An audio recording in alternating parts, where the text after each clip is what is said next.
días a todas y a todos. Como les había adelantado, sean bienvenidos a este cuarto foro de una serie de foros que hemos celebrado, desarrollado durante esta semana.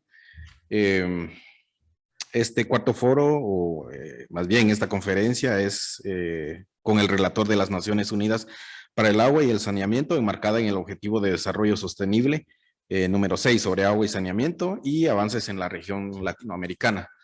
Previo a que iniciemos con las palabras de apertura, siempre es bueno recordarles, por favor, que mantengan su cámara encendida en la medida de lo posible y su micrófono apagado. Esto es para no interrumpir las presentaciones, pero a la vez que podamos vernos entre nosotros en la medida de lo posible. Las sesiones están siendo grabadas y más adelante vamos a compartir los enlaces para que puedan verla nuevamente o compartirla donde ustedes consideren oportuno. Pues bien, dicho esto, entonces iniciamos con las palabras de apertura y para ello le voy a pedir a don Jesús Molina, que es el director del Centro de Formación de la Cooperación Española en Antigua Guatemala, que por favor nos pueda dirigir algunas palabras. Adelante, por favor, don Jesús. Sí, muchas gracias, Miguel. Muy buenos días a todos y a todas, bienvenidos y bienvenidas a esta conferencia con el relator de Naciones Unidas, don Pedro Arrojo Agudo, para el agua y saneamiento enmarcada en el Objetivo de Desarrollo Sostenible número 6 de agua y saneamiento y la presentación de avances en esta materia en Guatemala y en la región latinoamericana. Este evento se encuadra en una serie de eventos y acciones que estamos desarrollando con motivo de la clausura de acciones que el programa el Fondo de Cooperación para el Agua y Saneamiento de la Cooperación Española ha desarrollado aquí en Guatemala durante los últimos 10 años. Este es el cuarto evento que desarrollamos en esta semana y el último que vamos a hacer, como ya digo, en esta semana, y está siendo organizado por el Fondo de Cooperación para el Agua y Saneamiento de la Cooperación Española, la Oficina Técnica de Cooperación de la Cooperación Española aquí en Guatemala, este centro de formación que, como ustedes saben, forma parte de una red de 4 centros distribuidos por toda América Latina, cuya misión es impulsar el conocimiento para el desarrollo y la mejora de políticas públicas en diferentes ámbitos a través de la innovación y otras herramientas. También damos las gracias en su participación en este evento a ADINAM, la Asociación de Desarrollo Integral de Municipalidades del Altiplano Marquense, que ha sido contraparte indispensable, una de las contrapartes indispensables en la ejecución de estas actividades que la cooperación española ha venido desarrollando en Guatemala. Y sin más, le paso la palabra a don Miguel González Bullón, que es coordinador general de la Cooperación Española en Guatemala. Buenos días, Miguel. ¿Qué tal, Jesús? Buenos días y buenos días a todos los que nos acompañan el día de hoy, a todas las que nos acompañan también, por supuesto, en especial a Carmen Jover, un gusto verte, Carmen, ahí en Madrid, y a todos los colegas que fielmente se han sumado a este esfuerzo de compartir experiencias y de compartir conocimiento en un programa que ha sido muy rico en la producción de estas experiencias y de este conocimiento perfectamente aplicable a contextos similares. Contexto rural, de comunidades bastante aisladas, donde el Estado del país socio pues, va a tener dificultades en poder llegar para proveer del derecho humano al agua y al saneamiento básico a esas comunidades durante varios años. Ahí tiene todo el sentido pues, que el donante, en este caso España, dé un paso adelante y pueda pues, contribuir con las autoridades locales a eso. Este programa ha sido rico en la producción de conocimiento y de experiencias porque ha sido exitoso, pero el éxito no ha estado exento de dificultades y el haber logrado encontrar claves para superar esas dificultades con el avión en marcha, el poder reparar el avión mientras está volando, pues me parece que es lo que le confiere pues un especial interés, ¿no? Yo hablé especialmente con Carmen del esfuerzo que debíamos hacer de divulgar todas estas experiencias para poder compartirlas, para que todos ustedes puedan conocerlas y en la medida de lo posible tropiecen menos de lo que hemos tropezado nosotros. y puedan seguir caminos más rectos hacia el éxito, que finalmente yo resumiría en la reducción de un 70% de las enfermedades diarreicas en los municipios objeto de este programa. Me parece que ese es el gran éxito, ¿no? Y me parece que es una de los clásicos beneficios asociados a la disposición de agua segura y de saneamiento básico adecuado.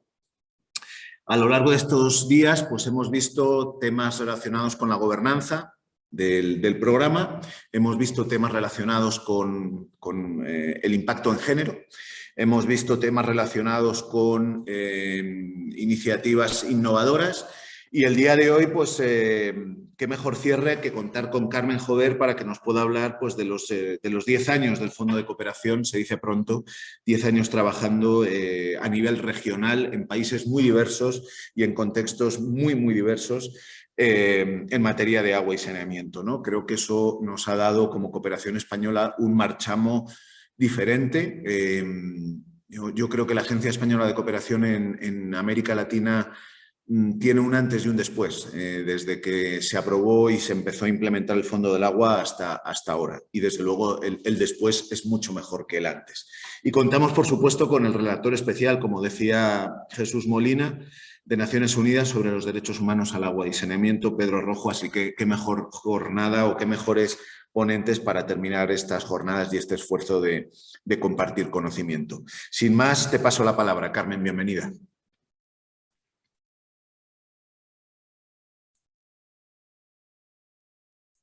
Muchas gracias, Jesús. Muchas gracias, Miguel.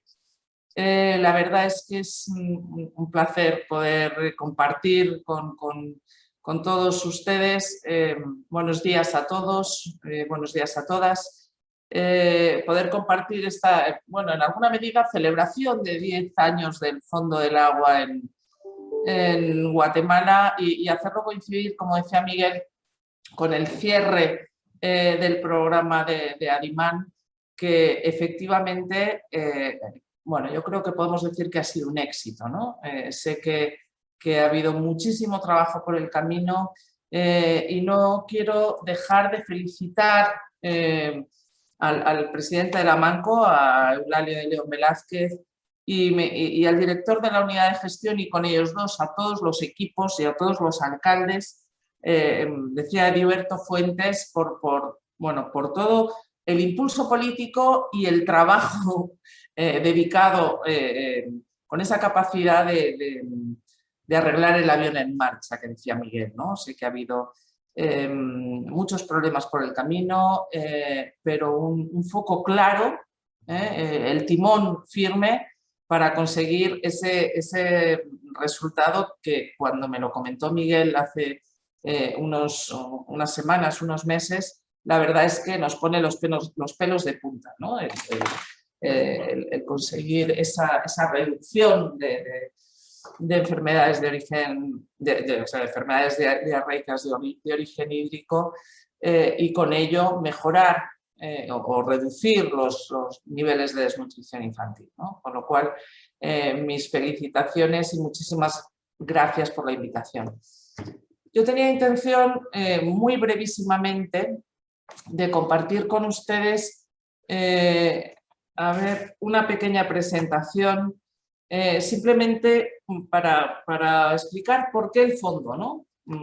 De dónde viene al final la fuente o la focalización para conseguir estos resultados.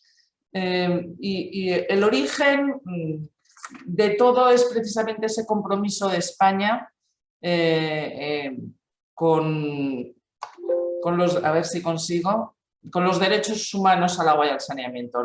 Nada, brevísimamente el compromiso de España, el fondo, las herramientas y algunos ejemplos si diera tiempo. Les decía que el origen de todo es este compromiso de la cooperación española con los derechos humanos al agua y al saneamiento. Yo creo que puedo hablar en nombre de todos si digo que los derechos humanos al agua y al saneamiento son una de las bases y desde luego esenciales para la dignidad humana, para tener las propias condiciones de existencia, ¿no? Yo creo que España apostaba acá con otros muchísimos socios de la región en una doble vía, ¿no? Por una parte, el promover en el marco internacional de interlocución política el reconocimiento de esos derechos y el que tuvieran carta de naturaleza, y por otra parte, en lo que es la operativa, de cómo desarrollar, de cómo apoyar la implementación de esos derechos. La primera parte, que es importante porque es lo que permite después el compromiso de los países, bueno, junto con Alemania, yo creo que fue en 2006, se inició, se puso en marcha una iniciativa para promover ese reconocimiento que finalmente se vio recompensado con la resolución de Naciones Unidas de 2010, en la que se reconoce por primera vez el derecho humano al agua y al saneamiento, y que ha motivado que posteriormente se han ido dictando resoluciones de Naciones Unidas sobre el derecho, matizando distintos aspectos del derecho. Pero a mí me gustaría resaltar la resolución de 2015 por lo que tiene de diferenciar el derecho humano al agua y el derecho humano al saneamiento, siendo muy conscientes de que están ambos interrelacionados, pero para marcar también las diferencias entre uno y otro, y sobre todo para resaltar la importancia del derecho humano al saneamiento, ¿no? Esto que a veces queda más relegado, parece que el agua es lo esencial y donde ponemos todos nuestros esfuerzos. Yo creo que ahí nuestro esfuerzo es que sean programas integrales que atiendan tanto al agua como al saneamiento. Y ese ámbito es el que se intenta reconocer ahí, ¿no? Y por otra parte, además de ese reconocimiento de derechos, se apoya la existencia de lo que llaman en Naciones Unidas procedimientos especiales, el que haya expertos independientes que nos ayuden a clarificar qué es esa entelequia o ese concepto de los derechos humanos al agua y al saneamiento.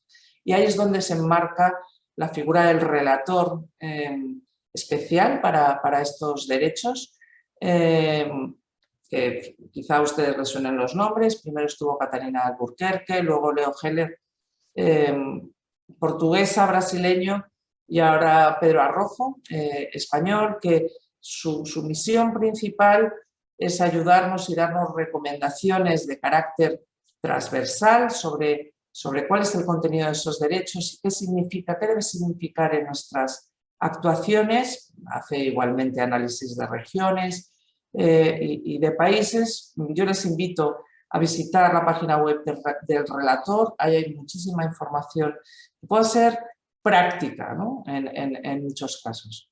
Y por último, el último inciso aquí, el bendito DS6 para el que todos trabajamos, que si bien no se reconoce en el propio ODS, estos derechos humanos al agua y al saneamiento sí están en el preámbulo, la parte expositiva de la Agenda 2030, como ODS palanca para la consecución de otros muchos, en fin, voy a decir por su obviedad, salud, recogiendo el dato que señalaba Miguel, pero igualmente equidad de género, educación, medio ambiente, desarrollo económico inclusivo y tantos otros, ¿no? A partir de ahí, el Fondo de Cooperación, España trabaja en la segunda pata que yo les mencionaba, el hacer esto operativo. Y esto supone el poner en marcha una herramienta, ofrecer a los países socios una herramienta financiera, la mayor apuesta de España concentrada en un sector y en una región. Se creó en 2008, solo trabaja a través de donaciones, eso sí, se pide el compromiso también de los socios a través de cofinanciación. Son fondos no ligados, no es para que lo ejecuten empresas españolas que no tienen ningún otro interés, sino para que los países, el fondo trabaja en todos los países de América Latina, en la mayoría de los países de América Latina, 18 países de la región. Y es cada una de las administraciones públicas o de las instituciones beneficiarias las que gestionan estos fondos de todo el rato para atrás, ¿no? está focalizado en América Latina. Yo les decía, 800 millones de euros de donación que a través de esas cofinanciaciones y de un apalancamiento de fondos adicionales conforman una cartera de 1.600 millones. Son 81 programas distribuidos por toda la región y que además han permitido, bueno, quizá por esa experiencia regional, yo creo que la cooperación española es una cooperación a la escucha de lo que requieren nuestros socios, ha permitido estar en una buena posición para obtener también recursos delegados de la Unión Europea. Con esta misma focalización, yo creo que son 128 millones de este orden los que están en este momento concentrados en este sector en la región. Por lo que hace a Guatemala, yo creo que es uno de nuestros principales socios, donde hemos dirigido unos esfuerzos muy especiales. Ahí tienen ustedes los datos. Después de una década se han puesto en marcha 10 proyectos con una donación de 68 millones y un esfuerzo de las autoridades locales muy amplio para conformar una cartera total de 113 millones, ¿no? Pero yo aquí me van a disculpar porque hay una errata, no son 600.000 sino 300.000. Los beneficiarios finales, ya hemos llegado a 250.000 beneficiarios. Esto es lo que da sentido a todo el trabajo, ¿no? Mejorar las condiciones de vida de cada una de las personas. ¿Por qué el fondo? ¿Cuál es su objetivo? Normativamente es exactamente eso, el contribuir a hacer efectivos los derechos humanos al agua y al saneamiento y acompañar a los países socios para la consecución de, antes los objetivos del milenio y ahora el ODS 6, agua manejada, gestionada de forma segura y saneamiento para todos, universal. ¿Y cómo trabajar ahí? Pensamos en poner en marcha instrumentos que permitieran esa aplicación práctica y progresiva y ello trabajando por una parte en ese acceso del que hablábamos, ¿no? Un incremento de cobertura, pero para llegar ahí es necesario igualmente trabajar en la gestión integrada del recurso hídrico, la planificación por cuencas, pensar en esa suficiencia del recurso y la seguridad hídrica para el futuro y como tercera pata el apoyar a los países para una gobernanza eficaz de esos recursos hídricos y de esos sistemas de agua y saneamiento, incorporando elementos de los derechos humanos, ¿no? Esto se ha traducido por una parte en el apoyo para en el desarrollo de políticas públicas, de políticas normativas, estrategias sectoriales que permitieran incorporar esos elementos del derecho. Se ha dirigido las inversiones a los países más frágiles y dentro de los países más frágiles priorizando también aquellas zonas más vulnerables con un foco rural y periurbano. Bueno, todos ustedes saben la brecha típica en los países de la región entre el ámbito urbano y el rural son 20 o incluso 25 puntos y es necesario, hemos hablado de agua y saneamiento para todos, ¿no? Independientemente de que sea a veces más costoso económicamente.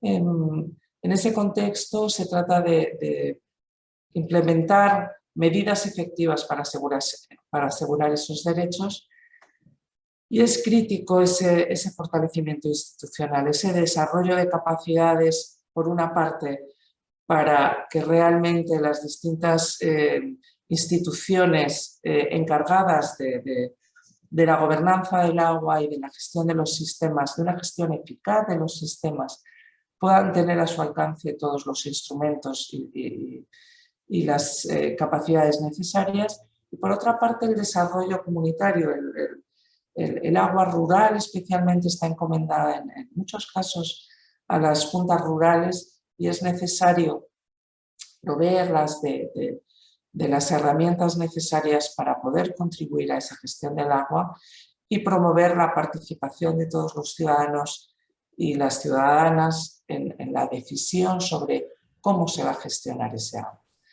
Carmen, Sí. perdona que te haya interrumpido, Carmen. No Sí. sé, tengo la impresión de que tú estás viendo unos slides o tienes la impresión de que se está proyectando o no, No has... sé. Ay, disculparme. No, es que daba esa sensación, entonces quiero asegurar que Sí. efectivamente. Tienen ustedes toda la razón. Ahí está. A ver, sí. Ahora se lo comparto a ustedes.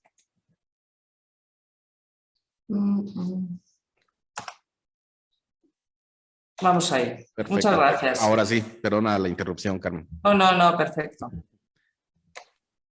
Yo les decía, en fin, les hablaba de la cartera del fondo en su conjunto y de los beneficiarios en Guatemala y un poco cuáles han sido los elementos esenciales del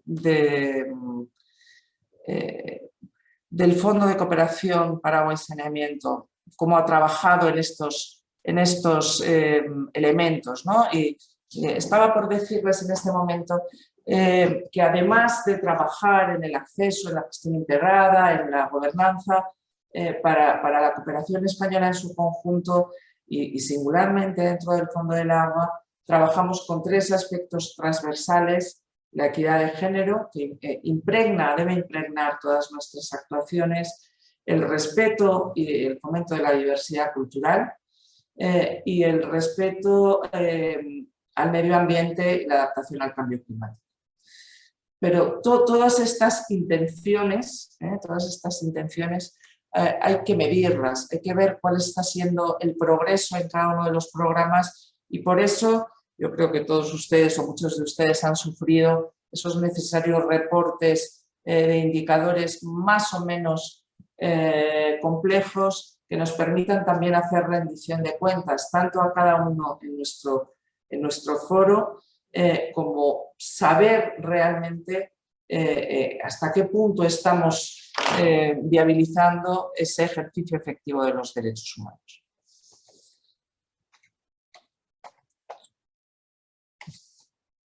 A ver. ¿Pero qué significan? ¿Cuáles son los principios, cuáles son los elementos de esos derechos humanos? Yo querría hablarles brevísimamente de 5 elementos y después de los principios. El que hablemos de los derechos humanos al agua y al saneamiento quiere decir que progresivamente, eso sí, dependiendo de los recursos disponibles, pero con un decidido impulso político, debemos hablar de disponibilidad. El agua debe ser universal para todos, debe tener disponibilidad, es decir, la OMS ha fijado entre 50 y 100 litros por persona día, ese es el marco de disponibilidad. Debe ser accesible, estar a una distancia razonable y en unas condiciones seguras, es decir, un saneamiento no puede estar muy alejado que no se pueda salir por la noche. Debe ser asequible económicamente. Todos los números son siempre tendencias, ¿no? Pero la tendencia marcada en el ámbito internacional es que la tarifa de agua y saneamiento no debe superar el 3% de la renta familiar para ser realmente asequible para las personas. En cuarto lugar, debe ser culturalmente adaptada, debe adecuarse a cada contexto y unos entienden que el saneamiento debe estar dentro de la casa, en otras culturas en ningún caso el saneamiento debe incorporarse al hogar. Y por último debe velarse por la calidad del agua, que quizá es un elemento que en muchos casos queda postergado y parece que todo es que el agua llegue, ¿no? Es necesario para eso un control de la calidad constante que permita asegurar esa salud de la que hablábamos hace un rato. Pero además de estos elementos para asegurar el derecho humano, hay una serie de principios transversales que deben informar las actuaciones de desarrollo, ¿no? Para ponerlo en marcha. En primer lugar, la igualdad de todos, la no discriminación en función de sexo, en fin, religión, cultura o discapacidad. Debe ser accesible para todos. En segundo lugar, todas las personas deben poder participar, mencionaba hace un momento, en cómo se debe gestionar el agua que les llega. Y debe ser una participación efectiva, ¿no? No una participación simbólica, sino dotar de las herramientas para que los hombres, las mujeres que a veces no tienen ese hábito, participen en las decisiones de todo el ciclo de proyecto, de qué solución tecnológica se pone, sabiendo qué costes lleva añadidos o participar en los órganos de decisión, en las juntas, en las oficinas municipales de agua y saneamiento. En cuarto lugar, es una obligación para las autoridades establecer procedimientos transparentes y apoyar esa rendición de cuentas, ¿no? Y es nuestra obligación como donantes apoyar a las autoridades en esos procesos. Y por último, pero quizá crítico, ¿no? Porque envuelve todo, es la sostenibilidad de lo que pongamos en marcha, los sistemas y ese acceso, ese ejercicio efectivo de los derechos humanos al agua y al saneamiento debe ser perdurable en el tiempo. Es todo un reto, pero progresivamente nuestro trabajo como Fondo del Agua ha sido acompañar a los distintos países en este camino. Y esto teniendo en cuenta que, por una parte, los que son los titulares del derecho deben ser cuidadosos con el agua, y hablamos ahí de la cultura del agua, del cuidado en la demanda, ¿no? De que ser cuidadoso con los grifos y realmente no desperdiciar el agua. Y por otra parte, las instituciones públicas deben ser conscientes de que son titulares de obligaciones, que es su obligación ir progresivamente creando todas estas condiciones que permitan avanzar en el ejercicio efectivo de los derechos. A ver. Con ese objetivo y en esa línea de consecución de los derechos, en el fondo lo que hemos intentado es buscar distintas herramientas, distintos instrumentos que nos ayudaran a acompañar mejor a los países en ese objetivo de hacer efectivos los derechos humanos. Por una parte, en todo el ámbito de formación, por otra parte, creando instrumentos de gestión y, por último, a través de herramientas de gestión de conocimiento.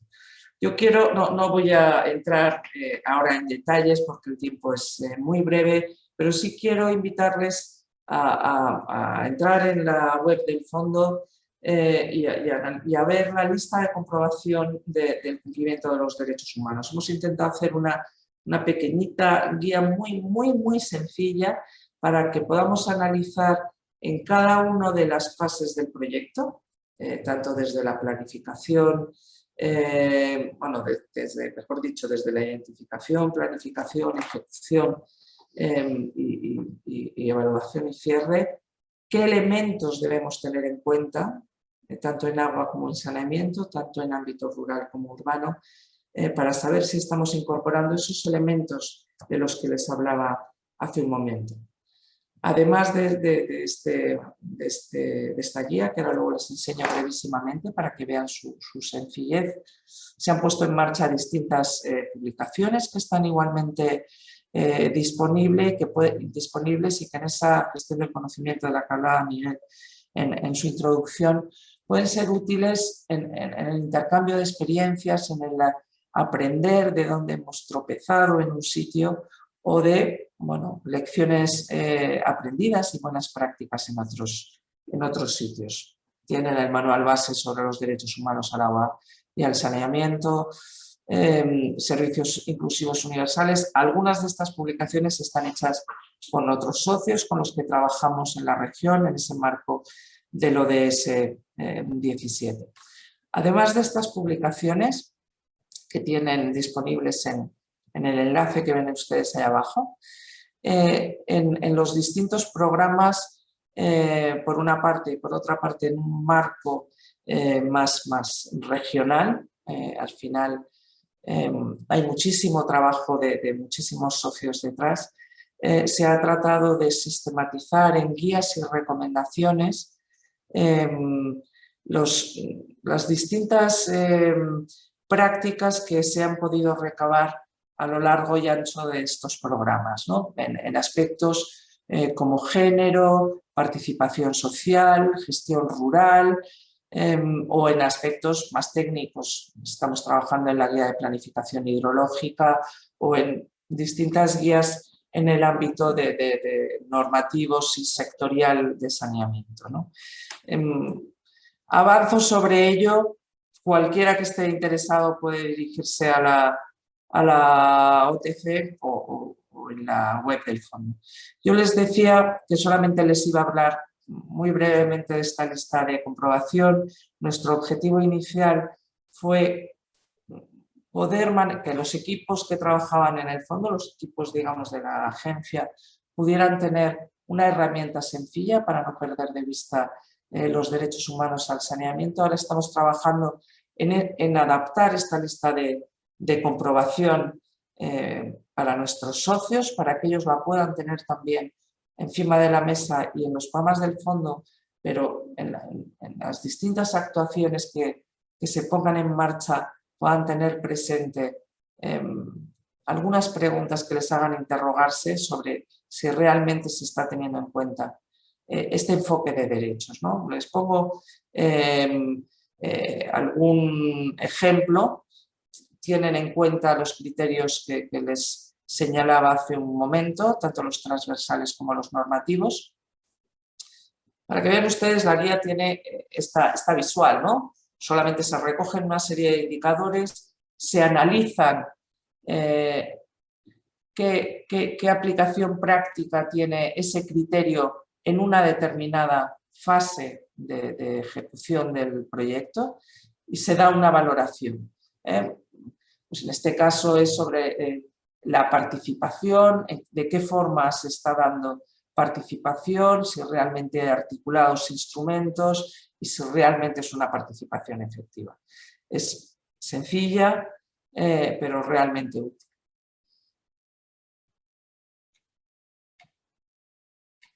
A ver.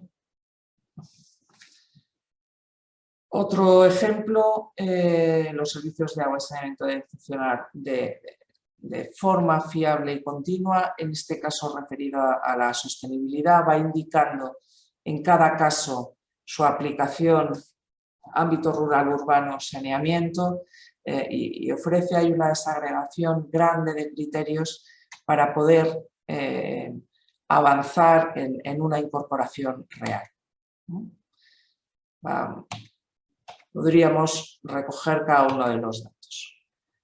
A partir de ahí querría poner, brevísimamente, en unos minutos, algunos ejemplos prácticos de cómo se ha llevado a la práctica este enfoque de derechos en otros programas del fondo.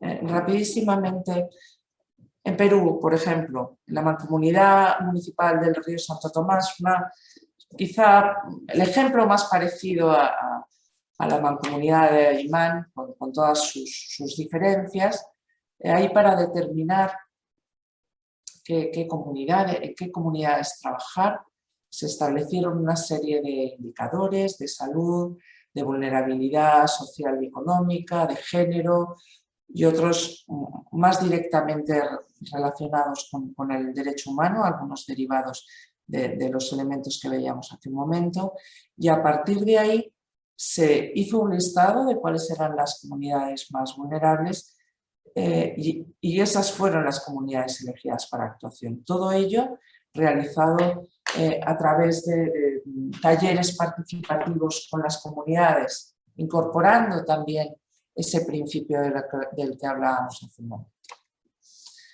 Un segundo ejemplo, en Ecuador, en Portoviejo, es una gran operación combinada con un elemento de crédito del Banco Interamericano de Desarrollo, el Banco Europeo de Inversiones, el Fonprode español, y centrado más bien en las cabeceras, en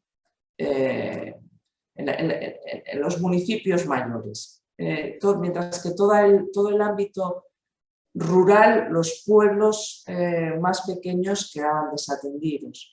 Y en ese sentido, pues el programa puesto en marcha por el Fondo del Agua allí se focaliza en ese ámbito rural. Además, en este caso se obtuvieron 10 millones adicionales de cooperación delegada de la Unión Europea para que realmente el agua y el saneamiento pudiera llegar a todos, independientemente de su ubicación territorial o de si el coste en un ámbito o en otro era diferente. Y además se trata de integrar el servicio de manera que el operador urbano dé servicio también a esas comunidades rurales más alejadas. Todo ello se está poniendo en marcha en estos últimos meses, pero se hizo un diagnóstico de género para ver cuál era la situación y poder cerrar esas brechas, es decir, ejemplos prácticos para no dejar a nadie atrás. Y muy rápidamente, pues algún otro ejemplo en Panamá, cómo promover esa participación de las mujeres, una participación activa a través de la Escuela de Lideresas, que seguro se ha hablado estos días, y propiciando la diversidad cultural y la aportación de cada uno desde su contexto, o en Haití cómo se ha desarrollado una normativa sectorial y ambiental para los proyectos de agua y saneamiento en Cabo Haitiano a través de talleres, primero de procesos, de creación de procesos de consulta pública, segundo a través del establecimiento de procedimientos de sugerencias y quejas. En fin, voy a ir rápido. En Colombia, cómo se han articulado en la comunidad de Nelson Mandela, en el extrarradio de Cartagena, procesos participativos para determinar cuáles eran las familias más vulnerables y a las que se debía poner conectividad desde el programa, ya que no era posible pagar la conectividad de todos. O en Bolivia, cómo ese principio de rendición de cuentas se ha apoyado desde el Fondo del Agua para hacer una medición a través de un informe ad hoc, una medición nacional en el avance del cumplimiento del derecho humano.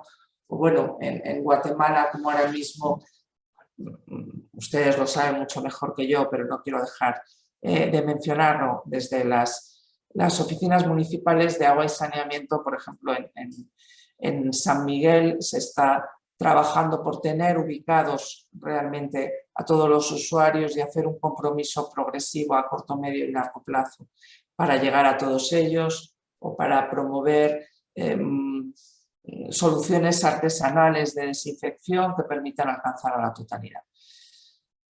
Bueno, los ejemplos son muy numerosos, les podemos hacer llegar publicaciones y productos de conocimiento, pero al final lo más importante de todo ello es que el fondo ha conseguido llegar ya a 3.600.000 personas, cambiar sus condiciones de vida, acompañar a los países, porque que son quienes realmente están liderando ese esfuerzo. Y creo que es nuestra obligación y nuestro compromiso ponernos a su disposición. Espero que en el futuro podamos seguir continuando en este esfuerzo, cada vez más trabajando en ese fortalecimiento institucional, que ustedes, para poder apoyarles en esos procesos que ustedes lideran. y que sé que han sido tan costosos hasta llegar al éxito. Me voy a referir ahora a este último programa, ¿no? Pero quiero cerrar donde empecé y bueno, agradecerles todo el esfuerzo y ese trabajo conjunto para llegar realmente a las personas. Muchas gracias.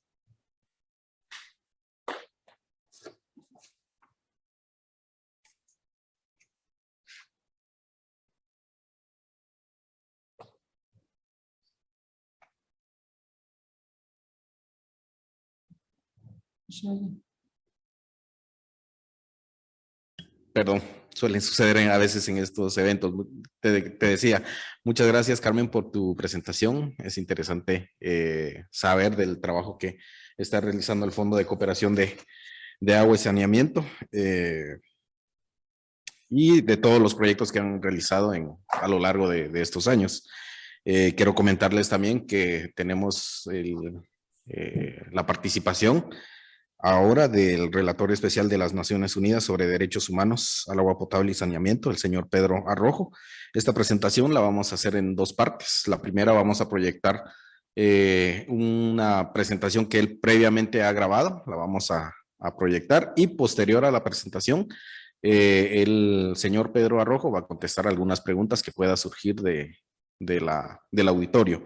Previo a esto, me gustaría leerles un poco de la trayectoria del señor Arrojo y empezaría comentando primero que es relator especial sobre los derechos humanos al agua potable y saneamiento. Fue nombrado por el Consejo de Derechos Humanos en septiembre del 2020 e inauguró su mandato el 1 de noviembre del 2020 también. Anteriormente, de 2016 a 2019, el señor Arrojo fue miembro electo del Parlamento Español en su 11ª y 12ª legislatura, periodo en el que formó parte de la Comisión de la Cooperación Internacional de Derechos Humanos. Asimismo, fue profesor del área de Fundamentos de Análisis Económicos de la Universidad de Zaragoza, de 1989 a 2011, en la que continúa siendo profesor emérito desde 2011.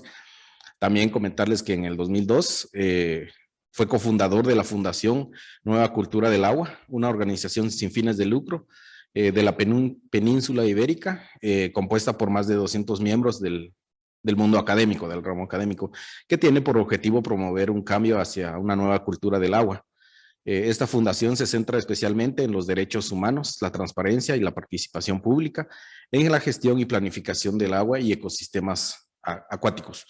Como presidente de la Fundación Nueva Cultura del Agua, coordinó los 2 primeros congresos ibéricos de planificación y gestión del agua, celebrados en Zaragoza en 1998 y en Oporto en el año 2000, y la Conferencia Latinoamericana por la Nueva Cultura del Agua, celebrada en Fortaleza, Brasil, en el año 2005. Así también el señor Arrojo es cofundador de la Red de Agua Pública, que forma parte de Agua Pública Europea, la Asociación Europea de Operadores de Aguas Públicos, y promueve el derecho humano al agua y saneamiento en la Unión Europea, iniciativas como Right to Water. Esto es una pequeña reseña de lo que podemos comentar de él. Tiene amplia experiencia en el tema. Entonces, sin más, por favor, voy a pedir a mis colegas para que proyectemos la presentación.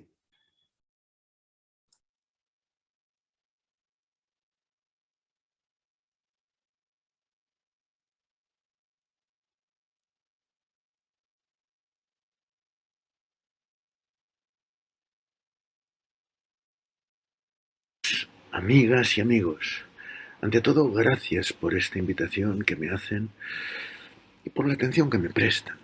Es todo un honor para mí. Siento no poder estar en directo con ustedes, pero se me solapan compromisos en esta fecha.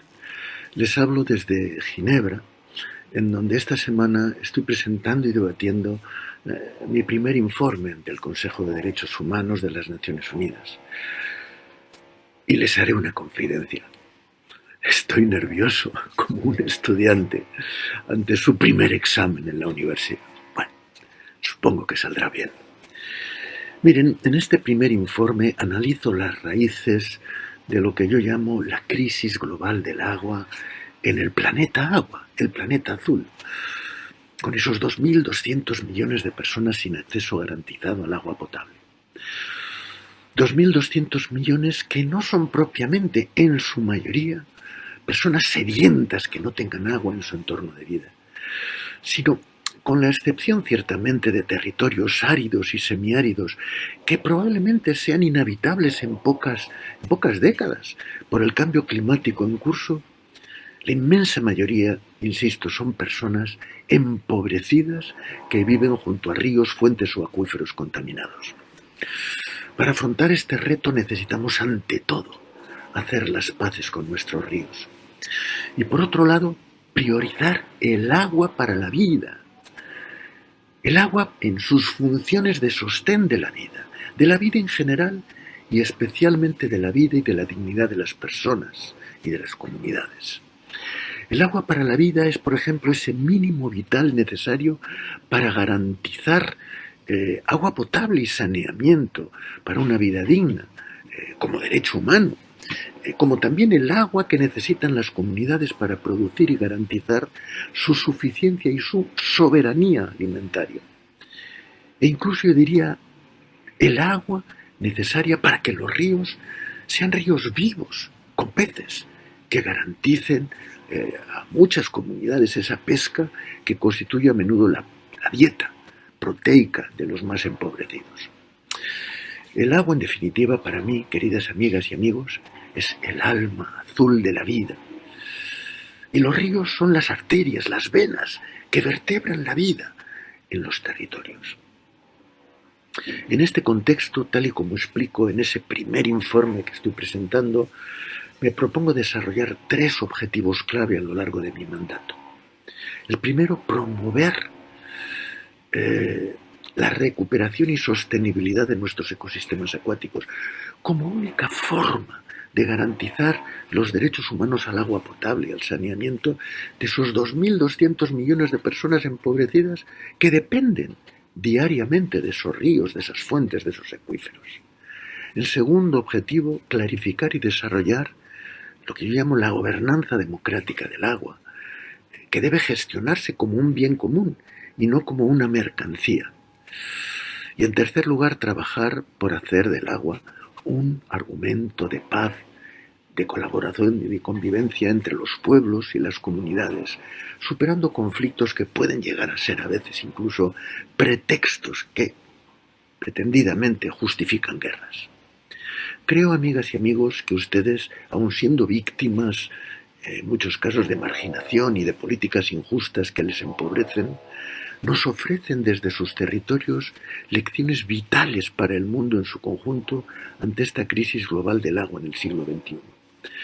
Ustedes son quienes mejor conocen sus territorios, sus ríos, sus humedales, fuentes y acuíferos, y quienes más interés tienen en recuperar y conservar su salud y su buen estado, porque sólo así pueden garantizar la salud de sus familias. Ustedes, desde las sabias cosmovisiones ancestrales que particularmente los pueblos indígenas han preservado y mantenido vivas, son quienes desde siempre han defendido y practicado el respeto a la madre naturaleza, con particular atención e incluso veneración a veces a los ríos y fuentes de los que dependen sus vidas, de los que dependen nuestras vidas. Pero además ustedes ofrecen multitud de ejemplos vivos y prácticos de gobernanza democrática desde sus tradiciones comunitarias y en particular desde sus acueductos comunitarios en América Latina y en particular en Guatemala, asumiendo la defensa del agua como un bien común, insisto, frente a las presiones que tratan de gestionar el agua como una simple mercancía. Creo que el Fondo del Agua ha venido siendo un buen ejemplo global de cooperación y por ello doy la enhorabuena a España. No solo por el apoyo material que se haya ofrecido en estos años, sino por el respeto que esos proyectos entiendo que han tenido a sus formas de vida, a sus valores y a sus enfoques de gestión, de los que, insisto, tenemos tanto que aprender en nuestros llamados países desarrollados.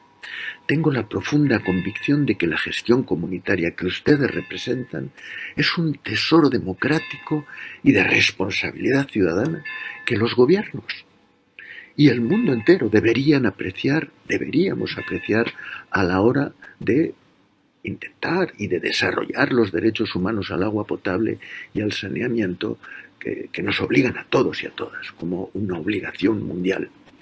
Y por supuesto la clara convicción de que desarrollar las nuevas políticas de sostenibilidad e incluso de la nueva cultura del agua, de la que tanto hablo en particular yo, deben basarse en la vieja sabiduría ancestral que ustedes practican en el cuidado del agua y de los ríos. Y permítanme una última reflexión. Todas y todos sabemos quién suele ocuparse de los cuidados de la familia y de la comunidad, y especialmente de los cuidados a los más débiles, a los más necesitados, las mujeres, las niñas.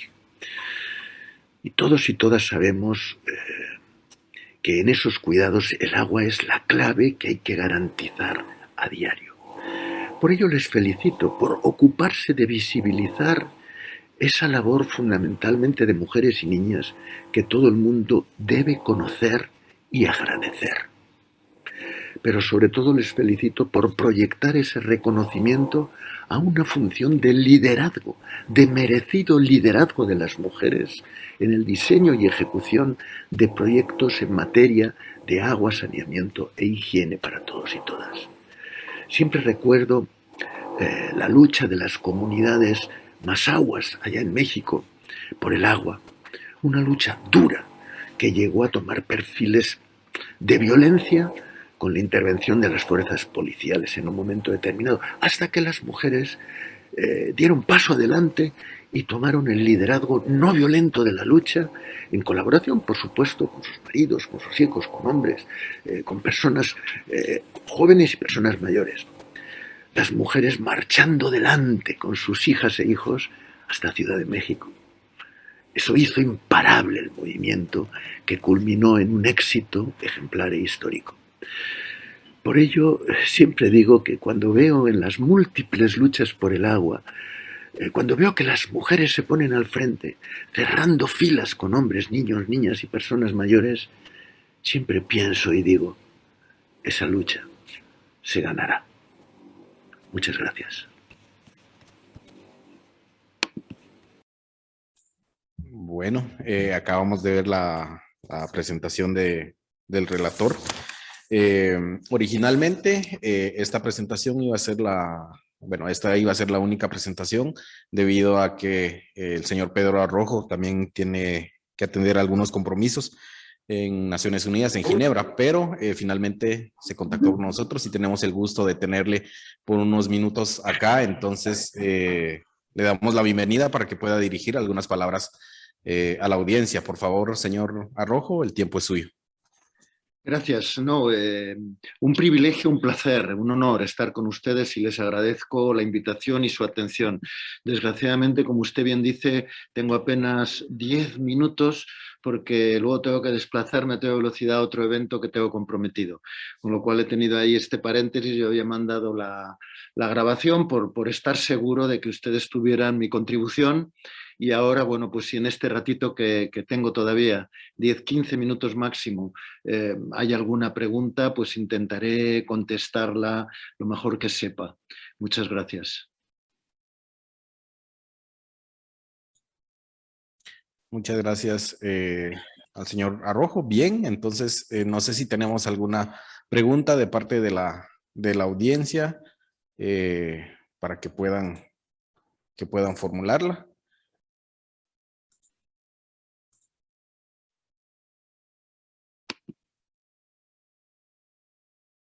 O algún comentario también de parte del Fondo de Cooperación del Agua para... Yo tengo una pregunta, Pedro. Encantado de conocerte, encantado de saludarte. Realmente un placer que formes parte de este panel al que desde luego le das calidad y es un gusto el poder compartir contigo. Mira, yo te quería hacer una pregunta, a ver si en tu experiencia pues tienes alguna idea, alguna estrategia. Nosotros, desde que nació el Fondo del Agua hasta ahora, han pasado 10 años. En esos 10 años hemos pasado de ejecutar un enorme volumen de recursos, sobre todo en proyectos ricos en infraestructura, a centrarnos más en procesos, lo comentaba antes muy bien Carmen Jover, en procesos de gestión del recurso hídrico, de gestión sostenible del recurso hídrico, que me parece que es clave dentro del concepto de derecho humano al agua, ¿no? El tener regulación y legislación adecuada que garantice, además de manera jerarquizada, cuáles son los usos que se deben dar al recurso hídrico. Hay algunos países, Guatemala podría ser un ejemplo, que no tienen lo más básico de toda esa estructura legislativa, que es una ley de aguas. Y no la tienen por los enormes intereses privados que hay en torno al uso del recurso hídrico, ¿no? Países pues, que todavía tienen algunas debilidades institucionales y algunos desafíos, y donde empresas o lobbies tan fuertes como el lobby azucarero, por ejemplo, pues tratan de llevar el agua a su molino, nunca mejor dicho. ¿Tenéis alguna recomendación que nos pueda ser de utilidad para poder avanzar en ese sentido? Bueno, claro, sí, recomendaciones hay muchas y luego las cosas no son fáciles cuando, más allá de la racionalidad y de la justicia, pues se ponen por delante poderes fácticos, poderes que imponen a veces cosas que no son ni muy éticas ni muy justas, ¿no?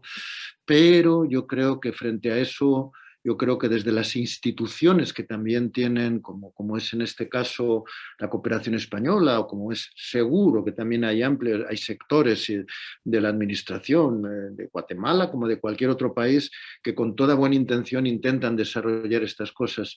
Yo diría, lo primero, yo digo una cuestión que puede servir, es muy general, pero me van a permitir, yo suelo decir, miren, si miramos en el tema del agua como a cualquier otro, grandes conflictos, grandes injusticias, y queremos entenderlas, tal vez la gente que sufre las injusticias, que sufre los problemas, que sufre la crisis del agua, tal vez no tengan razón en todas las cosas que digan. Pero no les quepa duda, son ellos y ellas los que mejor conocen los problemas que desgraciadamente sufren. Luego, si desde esas administraciones, si desde yo como relator quiero conocer esos problemas para intentar ayudar a resolverlos, lo primero que tengo que hacer es escuchar a la gente. Escuchar a esa gente para entender el problema. Empoderar, dar visibilidad y fuerza a las personas que desde abajo, a esos defensores y defensoras de los derechos humanos y del medio ambiente, que desde abajo están intentando resolver y trabajar por resolver esos problemas. A mí eso me parece muy importante, ¿no?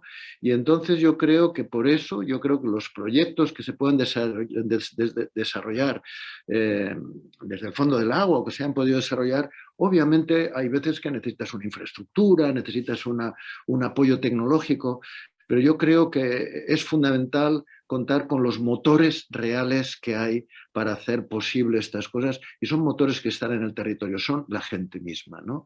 Entonces yo creo que dar reconocimiento, por ejemplo, al papel de las mujeres en las comunidades, pues son ellas las que están peleando cada día para tener agua potable.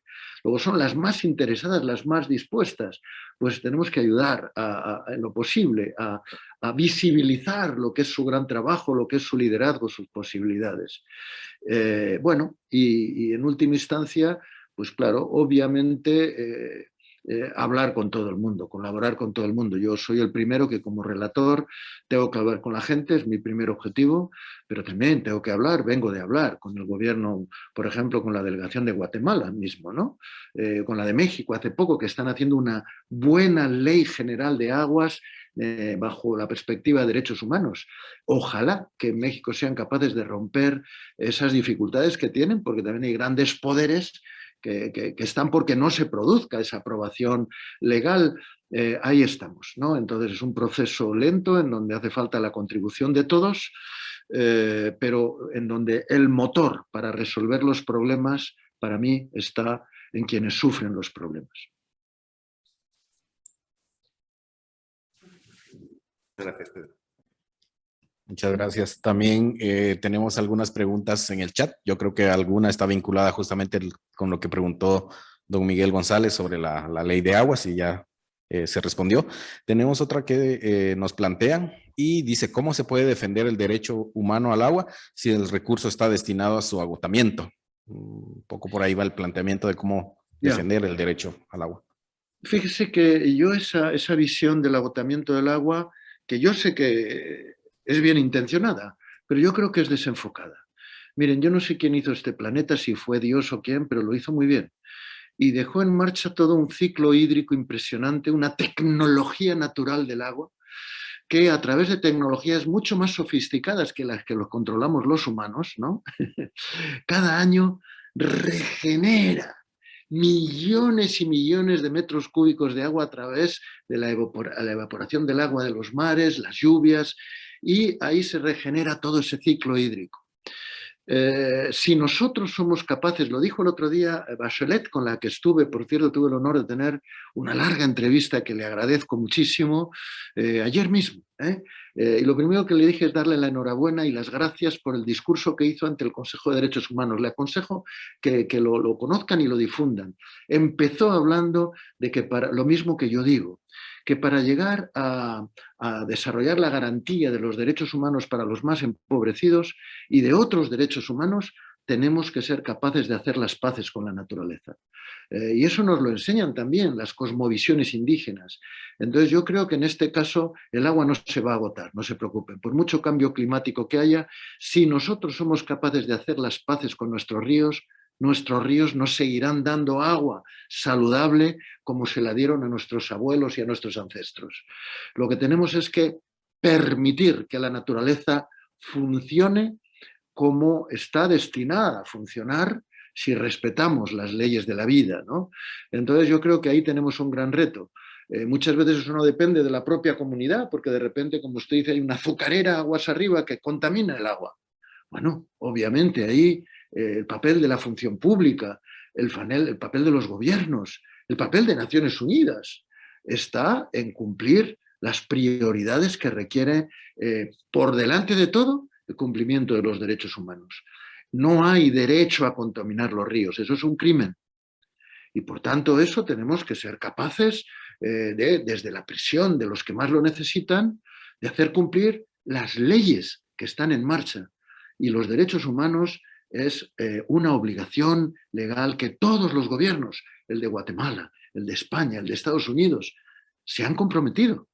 Luego, por tanto, ahí tenemos las claves. Yo no soy pesimista. Yo por eso digo, cuando las mujeres se ponen al frente de la lucha, que son las que cuidan a los hijos, las que cuidan a los mayores, cuando las mujeres se ponen al frente de esa lucha, la fuerza moral de esas mujeres, muchas veces junto con el apoyo de los hombres, por supuesto, y de todo el mundo, es imparable. Yo soy optimista. Muchas gracias, señor Pedro Arrojo. Hace un momento yo tenía la impresión de que Carmen querías hacer algún aporte. No sé si... Yo quería, relator Pedro, darte muchísimas las gracias por tu presencia. Siento haberme alargado porque me he alargado porque me han dicho que no estabas.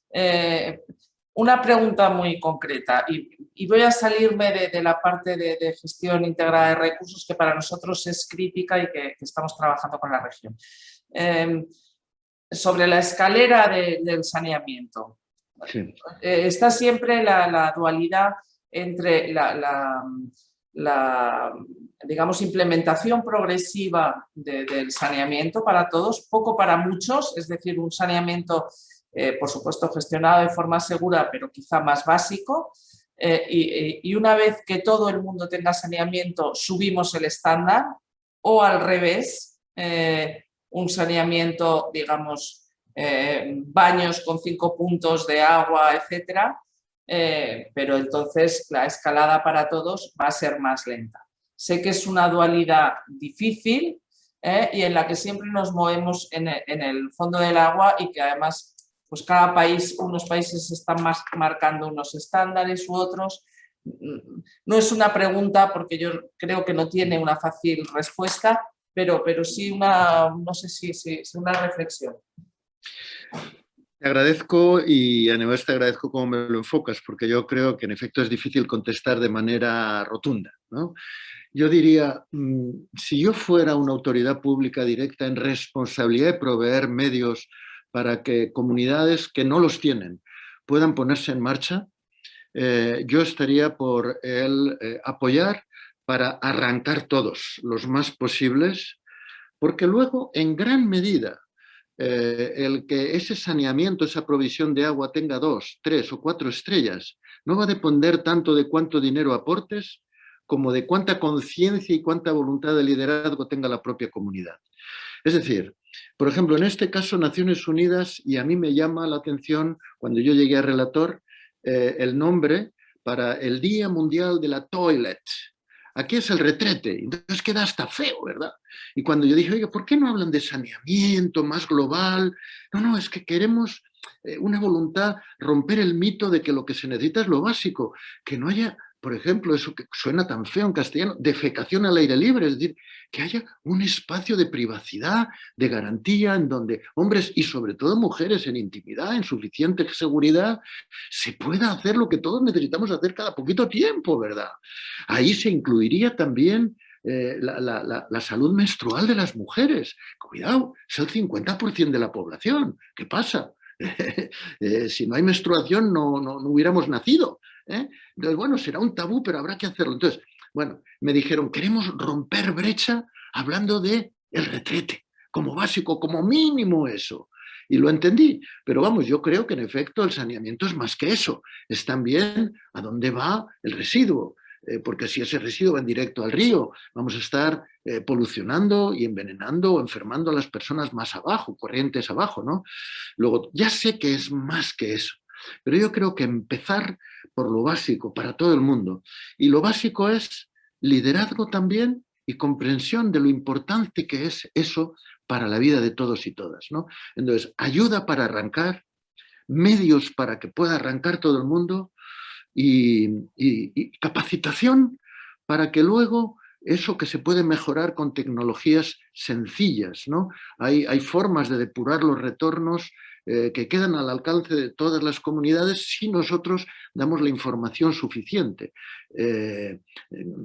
Fórmulas de saneamiento verde, en fin, no voy a entrar en los detalles, ¿no?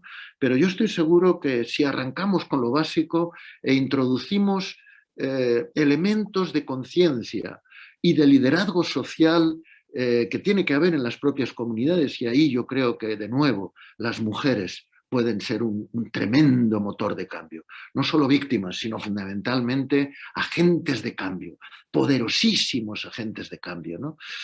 Pues yo creo que ahí está la clave.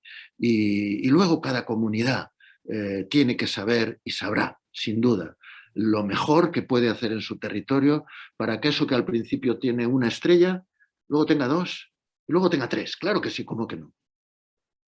Muchas gracias. Voy a tener que marchar porque marcho corriendo y llego tarde, pero yo les agradezco muchísimo la invitación y bueno, quedo a su disposición.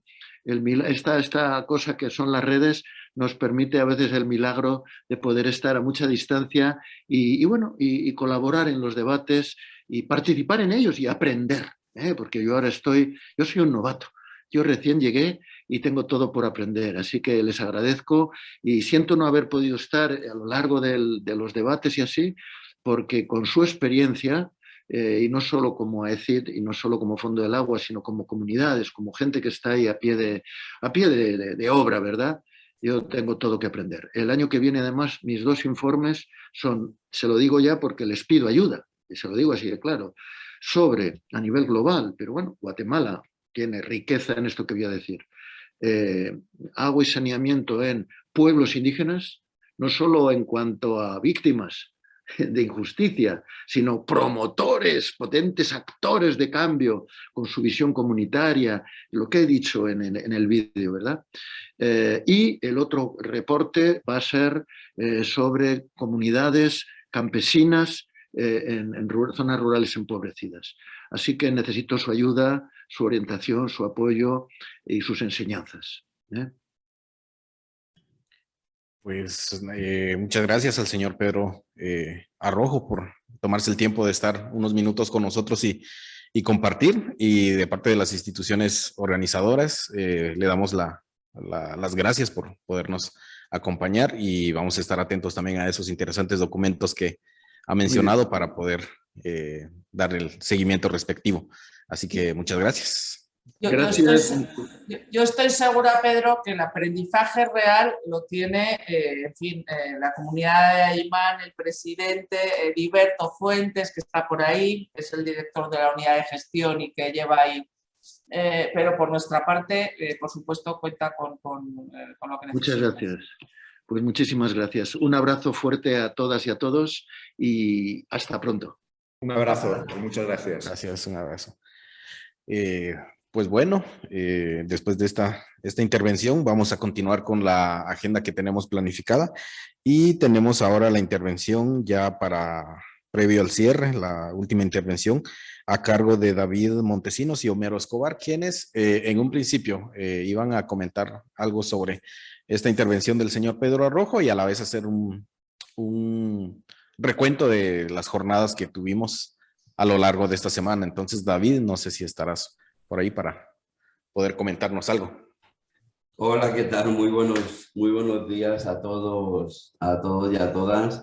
Pues primero que nada, la verdad que la intervención va a ser muy rápida para darle también las palabras de cierre de toda la semana a Miguel González, al coordinador. La verdad que primero que nada agradecer a todos.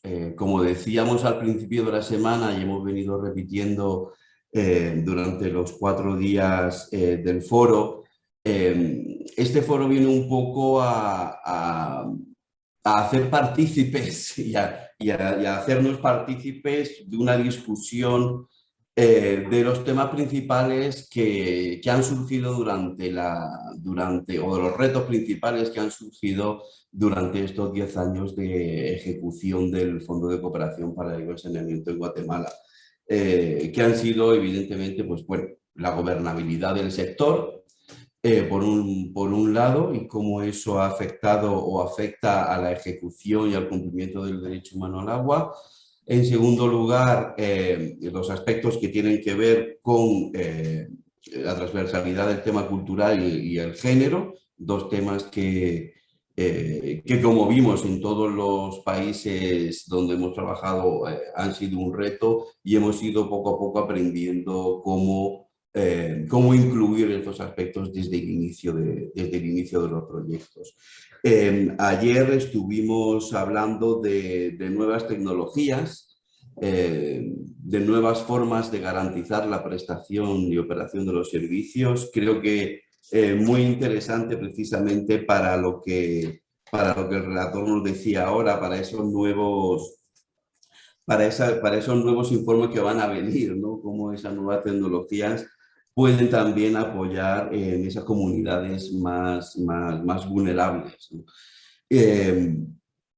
La verdad es que, bueno, para nosotros es interesante estos espacios, hemos intercambiado las experiencias y hemos aprendido de algunos otros países donde los problemas han sido exactamente los mismos y esperaríamos, la verdad, poder contar a futuro con estos espacios de intercambio aunque sean cortos y muy específicos, pero espacios de intercambio de opiniones o espacios de contextualización de ciertas situaciones con las que nos encontramos a la hora de la operación de los servicios, ¿no? Creo que es bastante interesante, por eso simplemente pues como responsable del programa de saneamiento aquí en Guatemala, agradecer a todos por la participación en estos 4 días. Y le voy a pasar la palabra a Miguel González para el cierre de estos foros. Muchísimas gracias a todos. Muchas gracias, David. La verdad es que quiero felicitaros a todos, a la mancomunidad en primer lugar, pero a todos, a Homero y a ti en segundo lugar, a Israel, a Carmen en el Fondo del Agua, porque la realización de estos foros ha sido muy exitosa.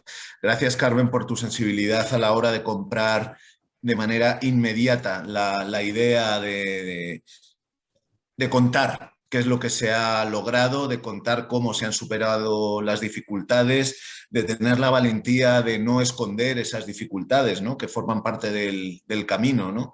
Y forman parte de los aprendizajes.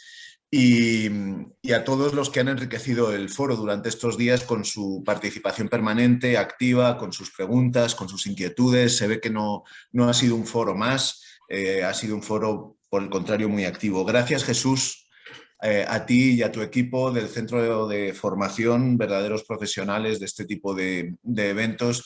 Y mira, cosas que parecen tan evidentes no lo son tanto, ¿no? Y la coordinación entre dos UCES, entre una oficina técnica de cooperación y un centro de formación, que gente que podría pensar que es automática, bueno, pues no lo es, y en este caso pues lo ha sido. Así que felicidades, gracias también por vuestra receptividad a la idea y a la propuesta. Y por supuesto a Constanza Can, a nuestra responsable de comunicaciones, que está por allí, por Nariño, pero siempre pendiente de estas cosas que la apasionan. Sin Connie no hubiera sido posible montar este evento, ¿no? Creo que se ha logrado el objetivo de abordar todos los temas que rodean a un programa de agua y saneamiento básico en zonas rurales. Continuaremos con la visibilización de todo este proceso. Vamos a hacer un esfuerzo de sistematización tal y como corresponde, porque creemos que es nuestra responsabilidad. Me queda una inquietud que estamos trabajando tanto a nivel de Ciudad de Guatemala como a nivel de Madrid, y es este programa ha tenido una vida de ¿cuántos años, David? 7, 8 años más o menos entre ejecución, prórrogas, etcétera. Sí, 10 años entre que... 10 años, bueno. Empezó la idea. Mucho aprendizaje, ¿no? No somos los mismos, ¿no? El pelo da cuentas de que no somos los mismos, pero nuestra sabiduría y nuestro conocimiento también. Pero sobre todo no somos los mismos en el terreno, en la mancomunidad. La mancomunidad de hoy no es la misma, el equipo de hoy no es el mismo que el de hace 10 años. Es mucho más potente. Y hay una capacidad instalada que ojalá pueda seguir teniendo combustible para funcionar, ¿no? Por parte de la agencia el combustible se nos ha acabado, ¿no? Para infraestructura y en cambio pues estamos buscando suministradores de combustible, llámese Unión Europea, pero me parece que el territorio ya ha logrado dotarse de una capacidad. Ojalá la mancomunidad pues tenga los recursos económicos para poder sostener un maravilloso equipo muy equilibrado desde el punto de vista técnico, componente de infraestructuras, componente social. Qué importante el componente social, y componente medioambiental, qué importante también ese componente medioambiental, ¿no? Sobre todo la credibilidad. Me parece que la credibilidad que habéis logrado los equipos técnicos en las comunidades es el tesoro a preservar. No hay comunidad a la que viajemos hoy, y estoy seguro, no hay comunidad a la que viajemos dentro de 2 años que no encontremos absolutamente empoderada de su sistema de agua, de su sistema de saneamiento. No hay mujer que no esté especialmente agradecida de no tener que llevar el cántaro durante varios kilómetros para recoger agua. Y en fin, creo que todos nos sentimos un poco satisfechos por los logros alcanzados, pero tristes por llegar al final del programa. Y por último, nos queda tarea pendiente con el gobierno, y nos queda tarea pendiente con las municipalidades. Estos programas deben tener capacidad de apalancamiento de recursos nacionales en los territorios. Tenemos que ser proyectos anclas, esta cantidad de recursos y este motor de desarrollo tiene que generar recursos complementarios para que giren en torno a ellos, ¿no? Nosotros, como Agencia Española de Cooperación, así lo estamos haciendo, llevando a esos territorios donde ya tenemos el componente agua y saneamiento, digamos, garantizado, pues estamos llevando componentes más de índole de seguridad alimentaria, más de índole de género y desarrollo, más de índole de atención primaria de salud, de todo lo que está relacionado con los temas de agua. Pero tenemos que seguir trabajando con el gobierno guatemalteco para que realmente aproveche todo ese rebufo que el Fondo del Agua genera, ¿no? Eso sería por mi parte, el felicitar a todos, felicitar a todas las que habéis hecho posible estos riquísimos foros y ha sido una satisfacción. Por mi parte eso sería todo. Muchas gracias. Muchas gracias, don Miguel González. Bueno, para terminar, se nos ha pedido también compartirles un pequeño video, un video corto para que puedan ver de forma palpable el trabajo que ha realizado el Fondo de Agua.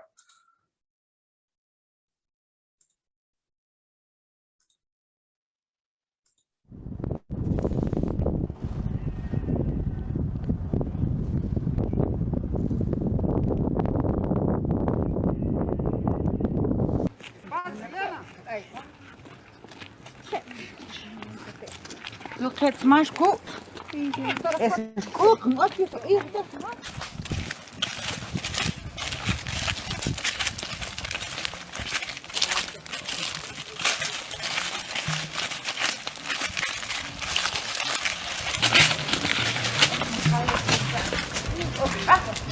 Más las madres son los que han sufrido, porque a pesar ellas venían a cargar agua con sus bebés bajo los rayos del sol. Aquellos tiempos nosotros no tenemos agua, carreras los hacemos, pero como aquí en el sector, anteriormente, la pipa venía a vender agua aquí, porque aquí no contamos nada de agua.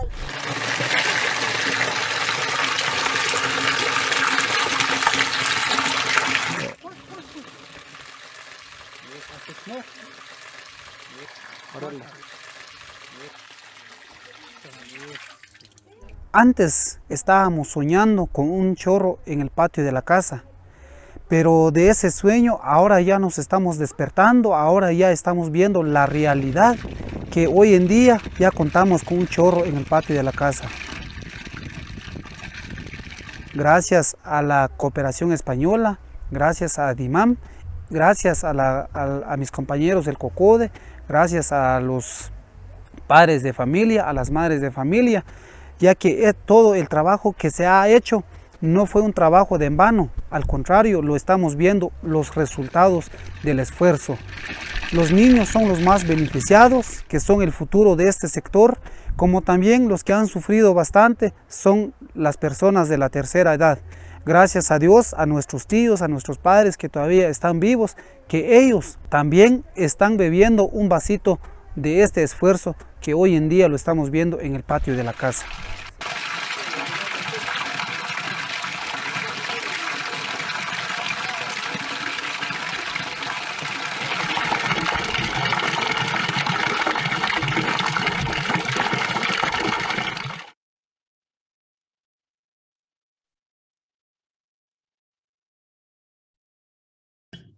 Muy buen video, la verdad. Y Carmen, no sé si tienes algunas palabras también para cerrar en definitiva la actividad. Bueno, yo solo puedo dar las gracias. La verdad es que el saber que realmente la comunidad está empoderada, que eso cambia la vida de las personas. Bueno, el vídeo a mí me emociona, ¿no? Porque estoy aquí lejos y la verdad es que creo que da sentido a todo. Yo felicitarles a todos y cada uno. Estoy viendo ahora a Ediberto, que me sale el primer nombre, pero a todo el equipo de Adiman y a todo el equipo de la OTC y IRRA, que habéis trabajado tan intensamente con ello, todos los que habéis pasado por ahí. Pues bueno, ahora queda cuidarlo y que mujeres y hombres cuiden su sostenibilidad, ¿no? En realidad aquí no termina el camino, aquí empieza, porque lo importante es que la caña siga funcionando en el futuro. Es suyo, cuídenlo, que es agua de vida para todos. Y dar las gracias también a Jesús por la organización, que desde luego vamos a tratar de replicar en otros países, una vez más, aprendiendo de Guatemala, aprendiendo de Adiman, un aprendizaje más que nos llevamos a la cartera para intentar replicar en otros sitios y compartir experiencias. Un millón de gracias. Muchas gracias, Carmen. Sin más, para el Centro de Formación fue un gusto poder apoyar en estas iniciativas. Y bueno, sin más, será un gusto poder coincidir en una nueva actividad a futuro. Por lo demás, pues damos por concluida la actividad. Muchas gracias. Muchas gracias, buen día.